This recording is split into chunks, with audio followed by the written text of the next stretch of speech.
Have you wondered how much it costs to rent an RV? What are all those fees anyway? And is it the right decision for you and your family? Hi, I'm Cindy from Smart Family Money. I help you learn how to shop smarter, save money, and save time so you can get back to changing the world. So there's a whole variety of types of RVs. Usually when you're thinking of an RV, you're thinking of the type that drive itself with its own engine in it. Those are called motorhomes. Motorhomes are divided into class A, B, and C. C is the most common one that you're thinking of. It's the van front end, it's got the box on the back, and it usually goes up above the cab to have an extra sleeping area in there. The classic Winnebago style is a Class C motorhome. Since that's the type that most people think of with rentals, that's what we're going to focus on today. So where can you rent an RV? The most common place is CruiseAmerica. They're a big national company. You can kind of think of them like U-Haul for RVs. There's probably a location close to you. El Monte RV is kind of similar to them, but they're mostly located on the West Coast with just a few areas on the eastern half of the country. So I didn't look at them because they're not located near me in Ohio here. And then you can look at the peer-to-peer rental places. Those are a lot like Airbnb or VRBO, but for RVs. It's where an individual owner of an RV rents it directly to someone else. The websites are just a way to facilitate it, and the prices and fees vary a whole lot with each renter. So what kinds of fees should you expect? There are a lot of fees associated with renting an RV. One of the most common is mileage fees, and mileage fees are how much it costs just to drive the RV. That is not your gas, it's just kind of the wear and tear on the RV. Another one that you might see is generator usage. They'll charge you usually somewhere around $3 to $4 per hour for using the generator in the RV. There's a whole bunch of other fees, but those are some of the big ones to really look out for. Another thing you might want to be aware of is refundable damage deposits. On every RV, you're going to have usually about $500 to $750 that you have to pay up front, and then if you return the RV with no damage, you get that money back. Another thing to be aware of with the cost of renting an RV is the time of year and how that affects the prices. I was really shocked to find out that the cost of renting an RV on a summer holiday weekend could be almost double what it is if you rented the same RV in the winter. I mean, it makes sense, it's supply and demand, but definitely be aware of which time of year you're looking at renting an RV because that's going to affect the cost in a huge way. So let's look at some real world examples. I was taking an example of doing a 5-day trip with my family in the middle of July. So the first one I looked at was CruiseAmerica. I checked out my location near me in Ohio here, and I chose a standard Class C motorhome. It slept up to 5 people and seemed like a really good choice for my family. I decided not to add their kitchen kit or their personal kits. The kitchen kit is like pans and plates and cups and everything that you would need, and the personal kit is like a sleeping bag and towels for everybody. I figured I could just bring all those things from home. The kitchen kit costs $110 and the personal kit costs $60 per person. So if you do choose those, it adds a lot of money to the rental. For mileage, with CruiseAmerica, they don't include any mileage whatsoever. So all miles are charged at 35 cents per mile. They ask you to estimate it up front when you do your booking. I looked at this RV, the base price was $140 per night, but it was really surprising after we added in all the fees, taxes, mileage, the total would be $1,453.54, including the security deposit. Once I got the security deposit back, it would come out to $953.54, which is an average of $190 per night. So we went from $140 to $190 after all the taxes and fees. Also with CruiseAmerica, that did not include any generator usage. And as I said, the miles are charged, per mile. That would be adjusted after you came back.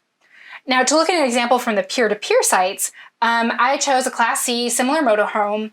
It was listed at $189 a night, but they added in insurance, service fees, a $750 security deposit. So that one came out to $2,014.25, or after you got the deposit back, it would be $1,264.25, which comes out to $252.85 a night. So it went from $189 to $252 after all the taxes and fees. So a very big difference. That one did include miles per day, and it did include some generator usage. So at least I wouldn't have those extra fees with that one. And another big difference with a peer-to-peer rental versus the CruiseAmerica was the peer-to-peer one was well stocked with all the sheets and blankets and towels and plates and cups and everything you would ever need. So it definitely would be more convenient. I wouldn't have to stock it from home, and I wouldn't have to worry about those extra rentals. Now, I was really worried about the cancellation policies because as a mom with a family, something always goes wrong, right? I mean, there's always somebody who's sick, or maybe a funeral, or, God forbid, who knows what might happen. So I'm always interested, what is it going to cost me when I cancel it?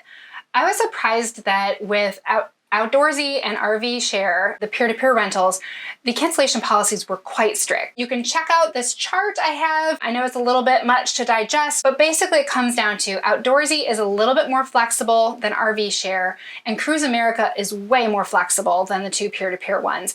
That one you can cancel up to 7 days before with a 100% refund, or even if you cancel at the last minute, you're only out a $300 deposit. So some other questions that people have are, can you rent an RV to drive across the country?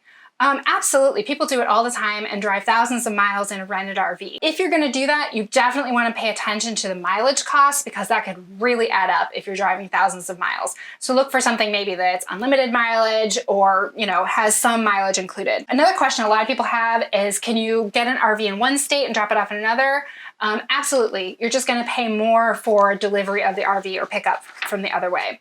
And all the companies I looked at did offer one-way rentals. So those are some of the questions that people have. Now I'm going to sum it all up for you and let you know a general idea of what it's going to cost to rent an RV.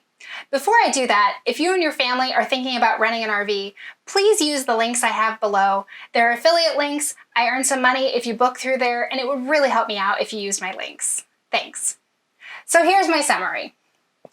In general, I found that in the winter for a Class C RV, it was going to cost you somewhere in the range of $130 to $150 a night. In the summer, you'd be looking at more like $200 to $250 a night when you add in all the taxes and fees. And remember that that does not include the campground fees. So with the campground fees of about $30 to $40 per night for a full hookup, you're going to be looking at close to $300 a night by the time you're done with all these fees. That's a lot of money. And a lot of times people ask the question, is it cheaper to go RVing than stay in a hotel? Well, as you can see by these numbers, I would say probably not. I'd say most of the time it's going to be about the same, or it's actually going to be more expensive to go RVing, unless you do some cost-saving measures like getting an older RV, or maybe going with a trailer instead of a motorhome. So just to give a couple examples, we really like staying in state parks or national parks. My local state park, we can rent a cabin for about $100 a night, maybe $125 with the taxes and fees. That cabin has 2 bedrooms, a full bathroom, a full kitchen, fully stocked with everything you could ever need, and it only comes out to $125 a night after fees. When you compare that to almost $300 a night for an RV, I could rent 2 cabins for that price. And similarly, when we went to Smoky Mountain National Park, we rented an Airbnb house nearby. It had 4 bedrooms, 3 bathrooms, a balcony with the most gorgeous mountain view, and a hot tub on the balcony, a pool table that my son was in love with, a kitchen that I could cook a Thanksgiving dinner in if I wanted. And that was about $250 a night, or maybe closer to $300 when you added in the taxes and fees. But would I rather stay in a gorgeous house or an RV? I think I'd rather pick the gorgeous house. So for me, I think I'm going to stick with cabin and house rentals instead of RVs. If you like this video, please subscribe and click like, and I hope to see you on the next one.